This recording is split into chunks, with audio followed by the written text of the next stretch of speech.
Bagi kalian yang masih gagal pada kartu prakerja gelombang 23, bersiap-siaplah karena pembukaan prakerja gelombang 24 sebentar lagi dibuka oleh PMO Kartu Prakerja. Untuk estimasi kapan pembukaan gelombang 24 tersebut dilakukan akan kita bahas tuntas dalam video ini, jadi pastikan kalian simak dengan baik. Pemerintah menargetkan penerima program Kartu Prakerja pada tahun 2022 ini dengan kuota sekitar 3 juta orang. Manajemen pelaksana program Kartu Prakerja sudah membuka pendaftaran Kartu Prakerja gelombang 23 dengan kuota 500.000 orang. Dengan begitu, masih ada sekitar 2,5 juta kuota yang masih tersedia bagi masyarakat yang belum lolos pada gelombang sebelumnya. Itu berarti ada sekitar 5 gelombang lagi yang belum dibuka oleh PMO Kartu Prakerja.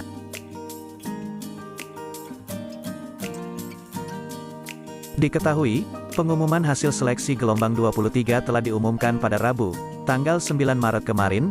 Lantas, kapan pembukaan gelombang 24 akan dilakukan?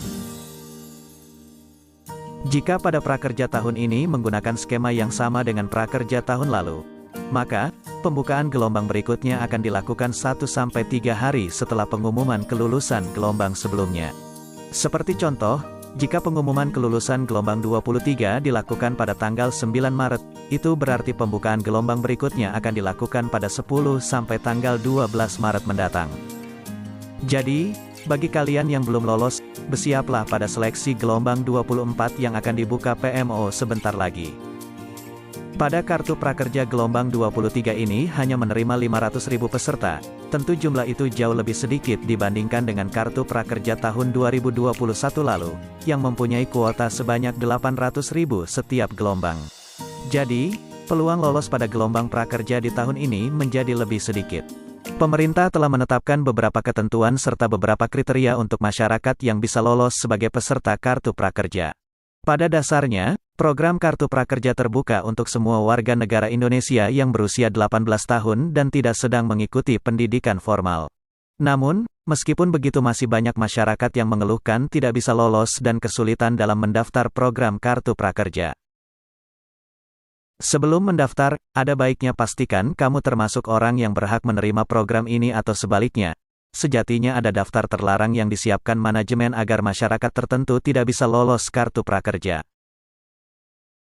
Head of Communication PMO Kartu Prakerja, Luisa Tuhatu, menjelaskan, daftar terlarang itu disiapkan agar tercipta pemerataan bantuan kepada masyarakat yang terdampak pandemi COVID-19. Adapun daftar terlarang tersebut sebagai berikut.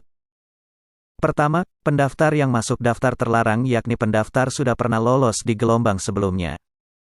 Kedua, pendaftar yang masih aktif sekolah atau kuliah juga dipastikan tidak bisa lolos dalam pendaftaran Kartu Prakerja. Ketiga, hal tersebut juga berlaku bagi pendaftar sudah pernah menerima bantuan sosial, bansos lainnya dari kementerian, lembaga terkait, misalnya penerima subsidi upah dari Kementerian Ketenagakerjaan, DTKS dari Kementerian Sosial, dan BLT UMKM alias BPUM dari Kemenkop UKM. Dan yang terakhir keempat, peserta tidak boleh terdaftar sebagai anggota TNI Polri, anggota DPR atau DPRD, direksi, komisaris, Dewan Pengawas BUMN atau BUMD, serta perangkat desa.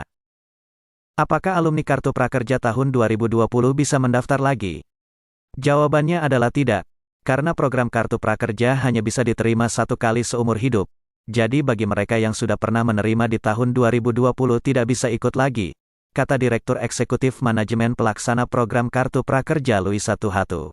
Selain itu, untuk pemerataan, 1 KK hanya ada 2 orang yang diperbolehkan mendapat bantuan Kartu Prakerja. Program Kartu Prakerja gelombang 23 akan dibuka pada bulan Februari mendatang melalui laman resmi Kartu Prakerja.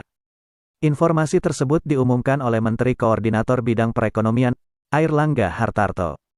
Airlangga Hartarto menyebut, program Kartu Prakerja gelombang 23 rencananya dibuka pada bulan Februari tahun 2022.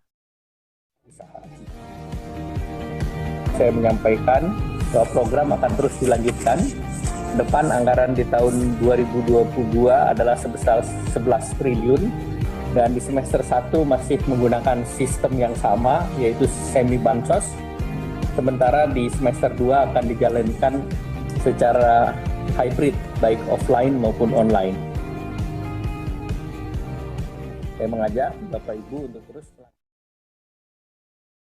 Diketahui, saat ini pemerintah mengalokasikan anggaran untuk program Kartu Prakerja sebesar 11 triliun rupiah atau 4,3% dari anggaran perlindungan sosial tahun 2022. Kartu Prakerja adalah program pengembangan kompetensi kerja dan kewirausahaan berupa bantuan biaya yang ditujukan untuk pencari kerja. Orang yang sudah bekerja, karyawan, korban PHK, dan pelaku usaha mikro dan kecil juga dapat mendaftar selama memenuhi persyaratan dengan tujuan untuk meningkatkan kompetensi.